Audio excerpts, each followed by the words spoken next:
Romeo পেয়েছি প্রত্যেকে। Hallelujah.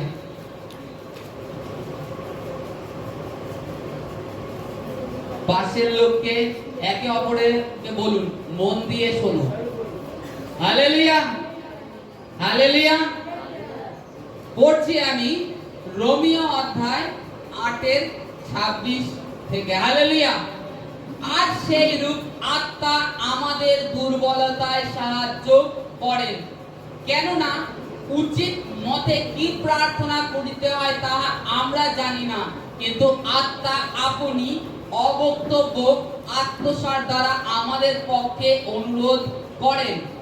আর যিনি হৃদয় সকলের অনুসন্ধান করেন তিনি জানেন আত্মার ভাব কি, কারণ ইনি পবিত্রগণের পক্ষে ঈশ্বরের ইচ্ছা অনুসারণে অনুরোধ করেন। Hallelujah, hallelujah, hallelujah. এখানে কি বলছে?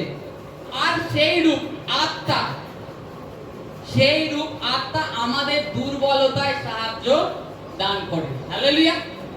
আমরা যখন পীড়িত থাকি, রোগগ্রস্ত থাকি, কিংবা নতুন যখন প্রভুতে আসি, তখন ভেবে থাকি যে কি রূপ আমাকে প্রার্থনা করতে হবে। আমি তো প্রার্থনা করতে জানি না, কিভাবে করতে হবে, এর কাছ থেকে শিখতে হবে, ওর কাছ থেকে শিখতে হবে ভেবে থাকি, কিংবা অন্য কারোর কাছ থেকে শুনতে হবে। তা নয়, বাইবেল বলছে যখন আমরা দুর্বল থাকি আত্মা আমাদেরকে, কার আত্মা?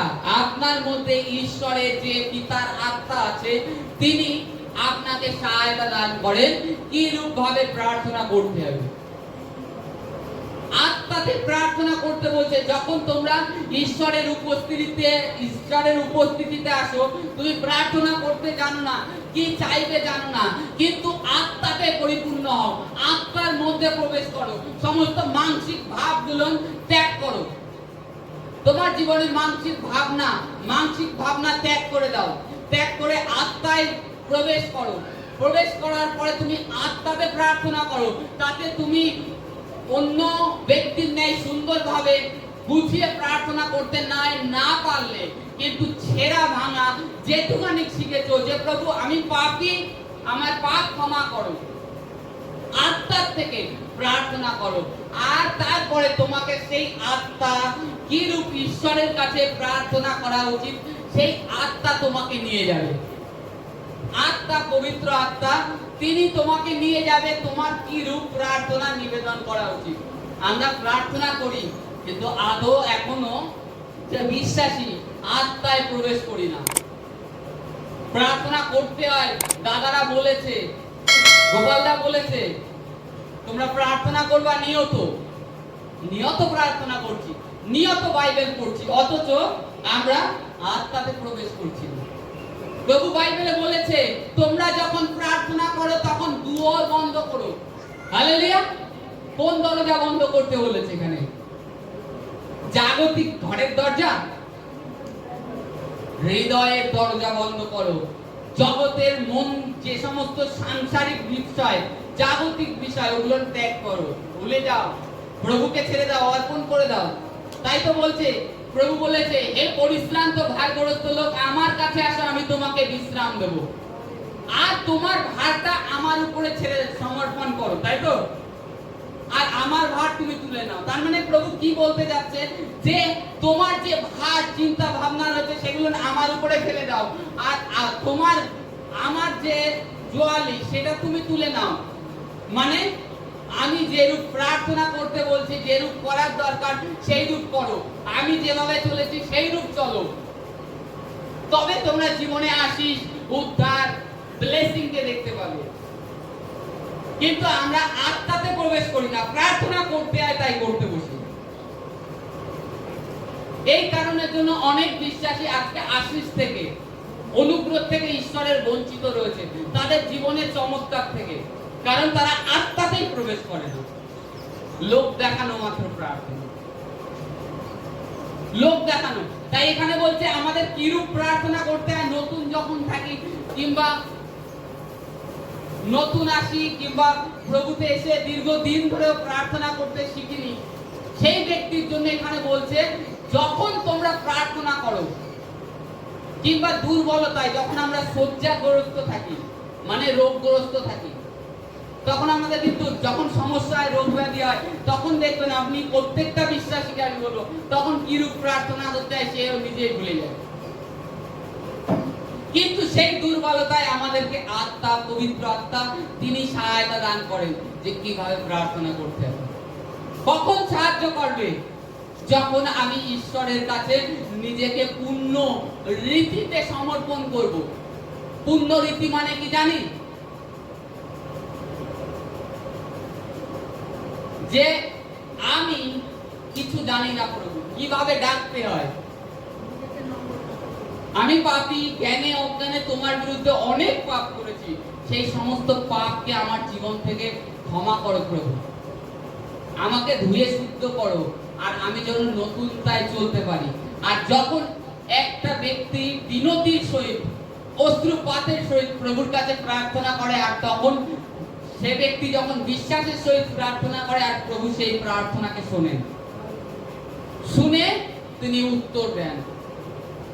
তিনি উত্তর দেন। আজকে আপনি দীর্ঘদিন ধরে একটা বিষয় প্রার্থনা করে যাচ্ছেন, পাচ্ছেন না, কারণ আপনি আছেন সমস্যার মধ্যে, কিন্তু আপনার নজর এখনো মানসিক দিকে রয়েছে।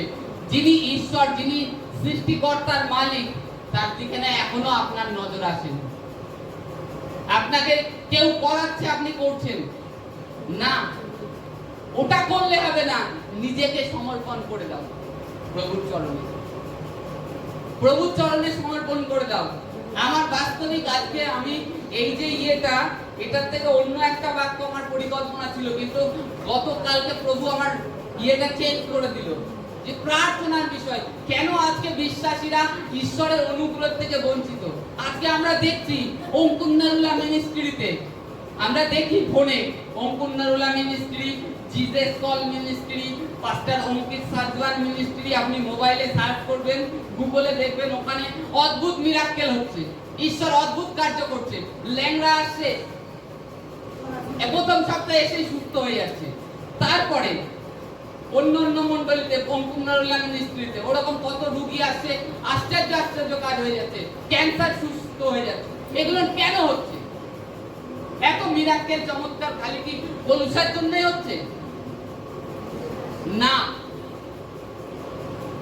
নিজের কাছে আজকে আপনি কতটা বিশ্বাস করেন আর কতটা আপনি ঈশ্বরের কাছে সমর্পণ করেছেন, তখন আপনার জীবনে মিরাক্কেল হবে।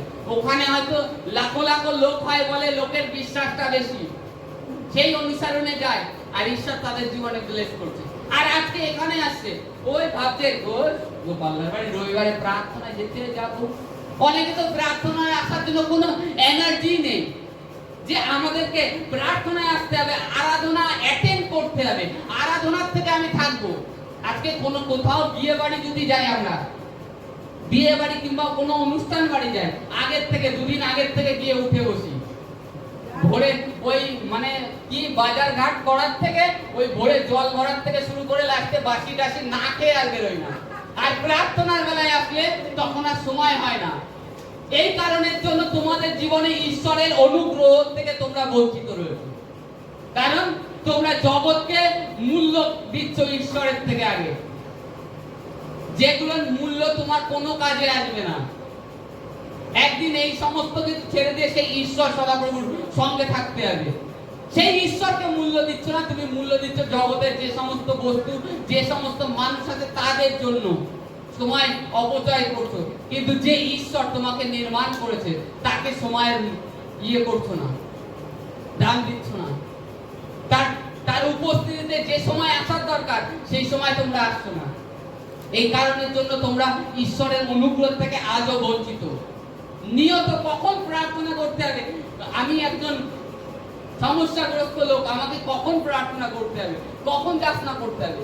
করছি না, কারণ আমি আত্মাতেই প্রবেশ করছি না। আত্মা আমাকে ওই কারণের জন্য আমাকে চেতনা দিচ্ছে না। হালেলুয়া! কি আত্মাতে আমি প্রবেশ করছি না প্রার্থনায়, আত্মা আমাকে এই কারণের জন্য বলে দিচ্ছে না যে আমাকে কখন প্রার্থনা করতে হবে, কোন সময় করা দরকার, কি রূপ প্রার্থনা করা দরকার। কারণ আমি আত্মাতে প্রার্থনা করছি না, আমি আমার মাংসটাকে নিয়ে ভেবে যাচ্ছি, এই মাংসই সব। হালেলুয়া! আমি যখন মন্ডলীতে প্রথম আসলাম, আসার পরে গাড়ি থেকে আমি নেমেছি, নামার পরে আমার এই সাইডটা থেকে খুব পেন হচ্ছে। তা আমি তখন কি করলাম জানেন, আমি জানি প্রভুর মন্ডলীতে এসেছি, প্রভু সামলে নেব, আমার আর ওসব নিয়ে ভাবনা কিংবা ওর দিকে আমি আর ধ্যান দিই। কেন দিনি? আমি এসেছি ঈশ্বরের উপস্থিতিতে। আমি কোনো জাগতিক অভিলাষের জন্য আজকে ছুটি করিনি, কাজ বন্ধ দিনি, আজকে প্রভু ভবনে এসেছি।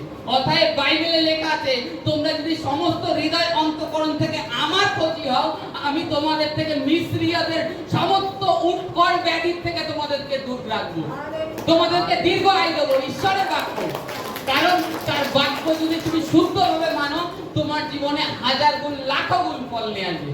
কিন্তু তোমরা শুদ্ধভাবে মানার চেষ্টা করছো না, পবিত্রভাবে মানার চেষ্টা করছো না, জাস্ট মনে করছো এটা বাইবেল, এটা কাগজের বই, জাস্ট কাগজের বই। এরকম বই অনেক আছে না, এই বইয়েই একমাত্র ক্ষমতা আছে যা জীবনে মানুষের যে জীবন মৃত্যুর মুখে আছে তার জীবনকে ফিরিয়ে আনতে পারে।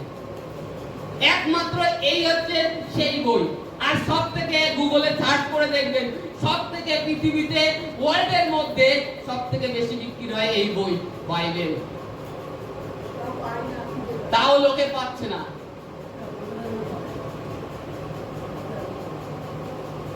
বুঝতে পারছেন না যে কোথায় এসেছেন আপনি। জীবন্ত ঈশ্বরের উপস্থিতিতে এসেছেন, জীবন্ত ঈশ্বরের উপস্থিতিতে। আর সেই ঈশ্বরকে আপনি হেলাফেলা জ্ঞান করছেন, তুচ্ছ জ্ঞান করছেন। ঈশ্বরকে সম্মান দিতে শিখুন। এই সময়টা, নিজের সময়টা ঈশ্বরের কাছে সমর্পণ করুন। আপনি তার জন্য যতটা সময় দেবেন, আপনার জন্য তার থেকে দ্বিগুণ দ্বিগুণ সময় তিনি নির্ধারিত করে রেখে দিয়েছেন। আপনি নিজে দিচ্ছেন না। প্রভুকে তার বাক্য অনুসরণে আপনি প্রার্থনা করছেন না। আত্মাতে কখন প্রার্থনা করতে হয়? আমি প্রথমে কি বললাম প্রার্থনা করার আগে? তোমরা ঈশ্বরের কাছ থেকে সেই বরদানকে যাচনা করো, অন্য ভাষায় প্রার্থনা করা। অন্য ভাষায় প্রার্থনা, আত্মায় প্রার্থনা ওঠা। আর আত্মায় যখন প্রার্থনা করি, তখন আত্মা জানে আমার মধ্যে কি দুর্বলতা আছে, আর আত্মা জানে এখন আমার কিসের জন্য প্রার্থনা করতে হবে। সেই অবক্তব্য প্রার্থনা ঈশ্বরের চরণতলে উপস্থিত করে। হালেলুয়া। অবক্তব্য, যা আপনি নিজে জানেন না। কালকের বিষয় আপনি জানেন, 10 দিন বাদে কি হবে আপনি জানেন না। আপনি জানেন না, কিন্তু আপনার আত্মা সেটা ঈশ্বরের সাথে কানেকশন রয়েছে, সে জেনে গেছে। এই কারণে সে অন্য ভাষায় প্রার্থনা করতে চাচ্ছে, আপনাকে চেতনা দিচ্ছে। গতকালকে আমি নতুন জায়গায় গিয়েছিলাম ঘুরতে ঘুরতে, এসে বাড়ির লোক বলছে প্রার্থনা করতে বসে, আবার ভাত নিয়ে আসলে আবার তখন বলবো। আমি দাঁড়াও না, করছি প্রার্থনা করতে বসেছি। অত মানে এদিকে ভোটের আমরা জানি খালি মাইকে দিব দিচ্ছি, সেই মানে হয়তো রামকৃষ্ণ বললে মিছিল মিটিং যাই হচ্ছিল, সেই আওয়াজটা আসে। তা সত্ত্বেও আমি বারান্দায় বসে আমি আত্মাতে প্রার্থনা করছি, অন্য ভাষায় প্রার্থনা করছি। করতে করতে আমি আত্মায় যখন আমরা প্রবেশ করে যাই, তখন বোঝা যায় যে আমি আত্মায় এখন প্রবেশ করে গিয়েছি না। তখন আওয়াজ শব্দ আর কিছু মনে হয় না যে কি হচ্ছে। তা অন্য ভাষায় প্রার্থনা করতে করতে কিছু শরীরে অলরেডি কিছু একটা অন্য একটা সমস্যার সিমটম হচ্ছিল, গ্যাস ট্যাস যাই হোক হয়েছিল, সেটা প্রার্থনা করতে মধ্যে তার মাধ্যমে ঠিক হয়ে গেল। তারপরে একটু আমি ফলো করলাম যে একটু ঠান্ডা গরম এই যে ঘাম যেরকম এই গেঞ্জি পরে এখন ভিজে, কিন্তু এইটা বসে গিয়ে ঠান্ডা গরম লেগে যাচ্ছে। তা সেই কারণের জন্য মানে এই সাইড থেকে যন্ত্রণায় ফেটে যাচ্ছিল, সেটা সেকেন্ডের মধ্যে ক্লিয়ার হয়ে গেল, নেই, গায়েব হয়ে গেল। তা আত্মা জানে কি দরকার, সেই মতো তিনি প্রার্থনা করেন। তারপরে আত্মা জানে যে আজকে কলুষা আছে, সেই মতো তিনি প্রার্থনা করেন। এই কারণে এখানে বলছে আমরা যখন দুর্বল, কি প্রার্থনা করতে হয় জানি না। অনেক সময় আমরা প্রার্থনায় বসি, যাচনা করছি, প্রার্থনা করছি, প্রভু মণ্ডলের উপরে কৃপা করো, সমস্ত কিছু চেয়েছি, কিন্তু আপনার ভিতরে একটা খালি জায়গা রয়ে গেছে। আপনি ভাবছেন কি একটা যেন প্রার্থনা করতে, তখনই আপনি কি প্রার্থনা করবেন জানেন না। তখন আপনাকে আত্মায় প্রার্থনা করতে হবে। কি প্রার্থনা? যে অন্য ভাষা আপনাকে দিয়েছে সেটা আপনি করে যান, চালিয়ে যান। সেই অবক্তব্য প্রার্থনা ঈশ্বরের সম্মুখে উপস্থিত হবে। আপনার পরিবারে কোনো সমস্যা আসছে কিংবা একটা ভালো ব্লেসিং আসছে, সেটা থেকে আপনি ব্লেসিং হলে অবশ্যই আশীষটাকে পেয়ে যাবেন, কোনো শয়তান আটকাতে পারবে না। আর যদি শয়তান কোনো সমস্যা নিয়ে আসে, সেটা আর দিতে পারবে না। হালেলুয়া। আর আমাদেরকে সেই রূপ আত্মাতে প্রার্থনা করতে হবে, খালি শরীরের বিষয় ভাবলে হবে না। শরীর মাটি, মাটি। হ্যাঁ, প্রভু এটাকেও আশীষ করবার জন্য এসেছেন, এই কারণে নিজে রক্ত মাংস হয়ে আসলেন। তাই তো বলছে, প্রভু বলছে মন ফিরাও। যোহন কি বলছে, কি বলে প্রচার করত? মন ফিরাও, স্বর্গরাজ্য সন্নিকট হইল। মন ফিরাও। এখনো তোমরা মন ফিরাচ্ছ না, স্বর্গরাজ্যের ব্লেসিং কে কি করবে? স্বর্গরাজ্যে কি হয়? সেখানে পীড়া নেই, দুঃখ নেই, কষ্ট নেই, আছে হাহাকার চেঁচামেচি কিছুই নেই। খাদ্যের জন্য স্বর্গরাজ্যে চিন্তা করতে হবে। প্রকাশিত বাক্যে কি লেখা আছে? 12 মাসে 12 রকম ফল হবে সেই জীবন বৃক্ষে, সেই নদীর ধারে যে বৃক্ষ আছে। তাহলে আপনি ভাবেন খাদ্যের জন্য চিন্তা নেই, তাহলে সেই স্বর্গরাজ্যে আপনি প্রবেশ করেছেন। এখনো যদি আপনি খাওয়ার জন্য ঈশ্বরকে ছেড়ে দিয়ে কাজ করে মরেন, তাহলে কি হবে? স্বর্গরাজ্যে আপনি এন্ট্রি করেছেন ঈশ্বরের বাক্য অনুসরণে। তো একবার যাচনা করে দেখুন, তার বাক্যে বলছে আমি তোমার পালক, তোমার অভাব হবে না। তা তুমি কি সেই বাক্যটা ঈশ্বরকে স্মরণ করিয়ে দিচ্ছ? না, সেই বাক্য অনুসরণে প্রার্থনা করছো না। তুমি দুর্বল রয়েছো, দুর্বলের বাক্য অনুসরণে নিয়ত প্রার্থনা করছো। কতবার করেছো দিনে? অনেকে বলে একবার, দুবার। কতক্ষণ? 10 মিনিট, আধা ঘন্টা, 1 ঘন্টা। রোগ জ্বর হলে আমরা ওষুধ খাওয়া ছাড়ি না, ডোজ বাড়িয়েই যাই জ্বর না যাওয়া অবধি। যখন না কমে তখন অ্যান্টিবায়োটিক খাও। কমছে না, এবার অ্যান্টিবায়োটিক দাও। প্রার্থনাটা তদ্রূপ। যখন কমছে না, ভালো হচ্ছে না, অ্যান্টিবায়োটিক দাও। ফাস্টিং করেই যাও। দিতে হবে, করছো না তাই পাচ্ছ না। ঈশ্বরের কাছে সেই রূপ প্রার্থনা করো, তবেই তো ঈশ্বর দেবে। ঈশ্বর দেওয়ার জন্য বসে আছে, কিন্তু তোমরা নেয়ার জন্য কেউ তৈরি নেই। যে ঈশ্বরের সেই অনুগ্রহটাকে আমি নেব, ঈশ্বরের সেই ব্লেসিংটাকে নেব, ঈশ্বর থেকে আমি সুস্থতা নেব। তুমি নিতে চাচ্ছ না, ঈশ্বর বসে আছে, তুমি নিচ্ছ না, তোমার নিজের ভুলের কারণে। সামথিং হাঁটু গেলে আপনারা চোখ বন্ধ করে কতক্ষণ প্রার্থনা করেছেন? হালেলুয়া। প্রত্যেকের কাছে কতক্ষণ?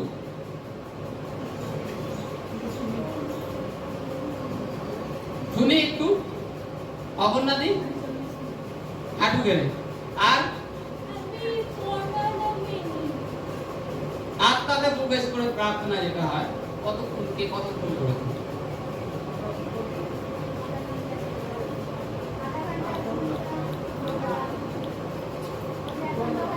প্রার্থনা করতে করতে একদিন আমি তো হাঁটু এতে আর রক্ত চলাচল হচ্ছিল না, অবাস হয়ে পড়ে যাচ্ছিলাম। অবাস হয়ে গেছে অলরেডি। অন্য ভাষায় প্রার্থনা করতে করতে পড়ে যাচ্ছিলাম। পরে যখন আমার শরীরে, আমি যখন প্রথম প্রভুতে এসেছি, তখন অনেক সমস্যা। অতএব ওষুধও বেশি দরকার। অবাসের জন্য আমি পড়ে যাচ্ছি, তাও প্রার্থনা করা ছাড়ছি না। তখন যখন আমি প্রার্থনা করে যাওয়ার পরে পড়ে উঠে আবার একটু প্রার্থনা করে তারপরে উঠলাম, তখন দেখছি উঠে আমার শরীরে যে ভার ছিল, সে ভার আর নেই। ভার জিনিসটা গায়েব হয়ে গেছে আমার শরীর থেকে। কারণ ঈশ্বরের কাছে হাঁটু গেড়ে চেয়েই যাচ্ছি, অশ্রুপাতের সহিত। ঈশ্বর দেবে না? আপনারা যদি জাগতিক পিতা মাতা হয়ে আপনার ছেলে আপনার মেয়ের জন্য ভালো ভাবতে পারেন, তাহলে ঈশ্বর তিনি আপনাদের জন্য কি মন্দ ভাবতে পারে? ভালো ভাববে না? আপনাদের থেকে কি উত্তম ভাববে না? সেটা আপনারা নিজেরা বোঝেন না। যারা বিশেষ করে প্রার্থনা করছেন দীর্ঘদিন ধরে একটা জিনিস নিয়ে পাচ্ছেন না, আপনারা সেই ঈশ্বরকে এখনো জানেন না, তার প্রেমকে জানেন না, তার প্রেম কতটা। আর সেই ঈশ্বরকে এখনো জানেননি কতটা করুণা। সেই ঈশ্বর সম্বন্ধে আপনাদের আইডিয়া নেই। তিনি এই সৃষ্টির ভূমণ্ডল বানিয়েছে, বলছে তিনি কি বলছে? আমি পাপকে ঘৃণা করি কিন্তু পাপীকে ভালোবাসি। কেউ এই কথা বলে না, কারণ তার সন্তান পাপকে ঘৃণা করে। যে বস্তু আপনার সঙ্গে পাপে আপনাকে নোংরা স্থানে নিয়ে যায়, যে নেশা ব্যভিচারের ভাবনা, সেটাকে ঘৃণা করে, কিন্তু প্রভু আপনাকে ঘৃণা করে না, প্রভু আপনাকে ভালোবাসে। আপনার মধ্যে যে রাগ আছে, ক্রোধ আছে, সেটাকে ঘৃণা করে। আপনার কাছে মনের মধ্যে যে মন্দ ভাবনা, মন্দ চিন্তা আছে, সেটাকে ঘৃণা করে, কিন্তু আপনাকে ভালোবাসে। আর সেই প্রভু, সেই মহান পরমেশ্বরের কাছে এসে, আর তাও তো তিনি অন্যদের মতো নয়, তিনি তো মরে আবার জীবিত হয়েছে। জগতের মতো নয়, মারা গিয়েছে তো গিয়েছে, তার আর হদিস হয়নি, কিন্তু তিনি উঠেছে। আজও মানুষকে যে অন্তরের থেকে ডাকে, কিংবা যাকে প্রভুর কলিং থাকে, প্রভু তাকে দর্শন দেয়। হালেলুয়া। না, আমরা যেন আত্মাতে প্রার্থনা করি, আর এই অন্তিমের সময় আত্মাতে প্রার্থনা করি। আর আত্মাতে যখনই প্রার্থনা করব, আমাদের অবক্তব্য প্রার্থনা ঈশ্বরের নিকটে যাবে, আর ঈশ্বর তার থেকে উত্তর দেবে। Hallelujah, hallelujah.